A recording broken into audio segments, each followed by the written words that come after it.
ताज़ा घडामोडी पाहण्यासाठी आमच्या चॅनलला सबस्क्राईब करा, लाईक करा, शेअर करा आणि बेल आयकॉनला प्रेस करा.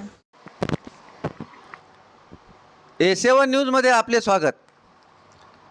घरातून निघून गेलेला मुलगा रेल्वे स्टेशनवर आपल्या जीवाचे बरे वाईट करण्याच्या उद्देशाने गेला असता शहर वाहतूक शाखेच्या पोलिसांनी त्याला ताब्यात घेऊन मातापित्यांच्या स्वाधीन केले.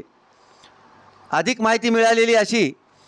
दिनांक 17 जूनला शहर वाहतूक शाखेचे पोलीस निरीक्षक विष्णुकांत गुट्टे, गजानन राठोड, चालक संदीप खरबळ हे बकरी ईद निमित्ताने शहरात गस्तीवर असताना रेल्वे स्टेशनवर गेले असता ललित सूर्यतळ यांनी वाशिम येथील एक मुलगा घरातून निघून आला असून तो रेल्वे स्टेशनवर असल्याची माहिती देताच पोलिसांनी सूर्यतळमार्फत त्याला बोलावून मुलास ताब्यात घेतले.